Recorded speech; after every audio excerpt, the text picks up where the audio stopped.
Hello guys, आपका स्वागत है हमारे जेके स्टडी स्टफ में। आज की वीडियो में बात करने आ रहे हैं डीयू कॉलेज के ऐसे स्टूडेंट जो सोल रेगुलर या फिर एनसी वेब से बिलोंग करते हैं और साथ ही साथ वो भी 6th सेमेस्टर में उनके पास जो कोर्स है वो है बीए पॉलिटिकल साइंस ऑनर्स।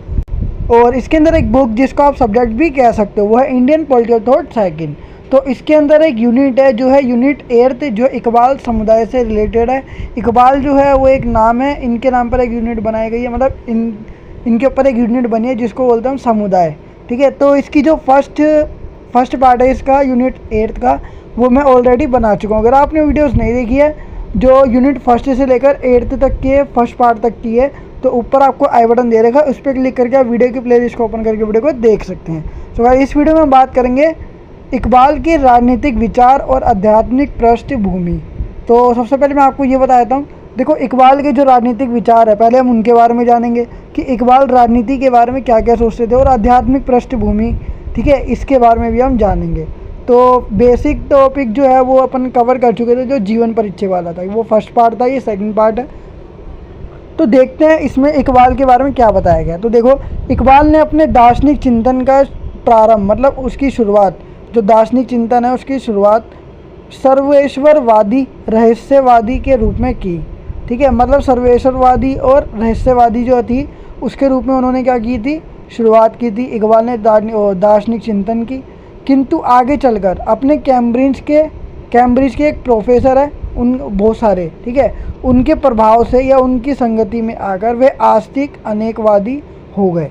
तो वो बाद में क्या बन गए थे, आस्तिक बन चुके थे, अनेकवादी बन चुके थे।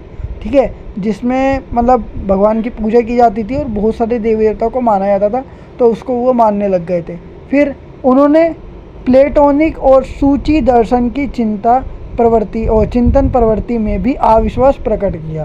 प्लेटोनिक और सूची दर्शन की जो चिंतन है उसकी सोच में इन्होंने अविश्वास प्रकट किया, मतलब ये भरोसा नहीं करते थे इन चीज़ों पर। इकबाल के चिंतन में ज्ञान बहुत ज़्यादा इम्पोर्टेंट क्या है, फैक्टर है अपना।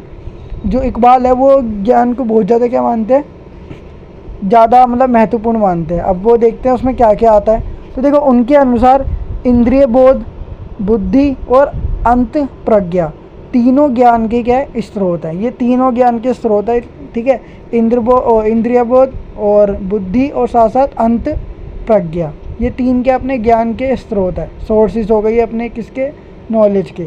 अब इसके बाद बोला गया इकबाल को कुरान के दर्शन में प्राप्त हुआ। उन्होंने विश्वास व्यक्त किया कि कुरान के सिद्धांत सबसे ज़्यादा क्या है, श्रेष्ठ है, सबसे बढ़िया क्या है, कुरान के सिद्धांत है, जिनसे मानव को सच्ची सांत्वना मिल सकती है। ठीक है, इकबाल का मानना था कि कुरान के सिद्धांतों में सृजनात्मक विकास की शक्ति छिपी हुई है। मतलब इकबाल ये मानते थे कि कुरान के जो भी सिद्धांत है जो सबसे बढ़िया माने जाते हैं और जिनसे मानव को सच्ची सांत्वना मिल सकती है, तो इकबाल के जो सिद्धांत है उसमें सृजनात्मक विकास की शक्ति छुपी हुई है, मतलब विकास किया जा सकता है अगर कुरान के सिद्धांतों को फॉलो किया जाए तो। इकबाल के अनुसार इस्लाम मानवीय विकास के मूलभूत स्रोत, मतलब जो मेन स्रोत है जो इस्लाम के मानवीय विकास के लिए होनी चाहिए, मूलभूत स्रोत और मानव एकत्व की संकल्पना करता है। वह उपासना या भक्ति के मामले में जाति या फिर जातिगत श्रेष्ठता को अहमियत नहीं देता। ठीक है, जाति या जातिगत जो श्रेष्ठता है, जो जाति को सबसे ज़्यादा बढ़िया मानते हैं, उसको अहमियत नहीं देता। ठीक है, भक्ति के मामले में प्रार्थना की इस्लामिक धार्मिक पद्धति इसलिए सामूहिकता का विश्वास करती है कि ताकि सामाजिक एकता की परिकल्पना को मूर्त रूप दिया जा सके। इस प्रकार प्रार्थना पर इकबाल ने विशेष बल दिया। ठीक है, प्रार्थना पर इकबाल ने सबसे ज़्यादा बल दिया था। देखो इसमें कुछ टफ वर्ड है लेकिन इसको बदला नहीं जा सकता, इसलिए आपको एक दो बार रीड करोगे या फिर लेक्चर ये सुनोगे तो आपको याद हो जाएगा। बाकी जो आपको याद हो रहा है उसमें से आप लिख सकते हो, क्योंकि ये इतना मेन टॉपिक नहीं है। ठीक है, बाकी एक बार फिर भी हम नॉलेज के लिए पढ़ लेते हैं कि इसमें इकबाल के अनुसार क्या क्या बताया गया राजनीतिक विचार को लेकर। तो आगे देखते हैं क्या बोला गया। इकबाल जो उन्होंने मुसलमानों से कुरान के दर्शन में पूर्ण आस्था रखते हुए उन्हें गतिशील सक्रियता का संदेश दिया। ठीक है, चलती हुई सक्रियता, मतलब सक्रियता जो होती है एक्टिवनेस, उसका संदेश दिया था। संसार को स्थिर और गतिहीन वस्तु मानने की जगह उन्होंने ये विचार रखा कि संसार तो एक सतत मतलब कंटिन्यूसली विकास समान वस्तु है जो कंटिन्यूसली क्या कर सकता है, ग्रोथ या डेवलप कर सकता है। एक इस प्रकार की वस्तु है संसार जिसे ईश्वर मनुष्यों के माध्यम से निरंतर प्रगति की ओर अग्रसर किया हुआ है। ठीक है, ईश्वर जो है मनुष्यों के माध्यम से क्या करते हैं, निरंतर प्रगति की ओर अग्रसर करते रहते हैं, इन संसार को विकसित करने में लगे रहते हैं। ठीक है, मनुष्य इस सृष्टि के विकास में सहायक है। ठीक है, मनुष्य क्या करता है, इस सृष्टि जो भी संसार है उसको उसके विकास में मतलब डेवलप करने में क्या कर रहा है, हेल्प कर रहा है। और ऐसा करना मनुष्य का कर्तव्य है। क्यों? क्योंकि संसार में मनुष्य रहता है तो उसको विकास या विकसित करना भी मनुष्य की ही जिम्मेवारी होगी। दरअसल वास्तव में कुरान के विश्व दर्शन की सृजनात्मक विकास के सिद्धांतों के रूप में व्याख्या करके इकबाल ने इस्लामिक विचारों में एक महान क्रांति उत्पन्न कर दी। तो इतना याद रखना आपको, इस्लाम के विचारों में एक महान क्रांति कौन लेकर आए थे? इकबाल। ठीक है, इकबाल का मानना था कि जीवन का मार्ग तो कर्म में निहित है। ठीक है, अगर जीवन का रास्ता है तो वो तुम्हारे कर्मों पर ही शामिल है, कर्मों में ही शामिल है और निर्माण में ही।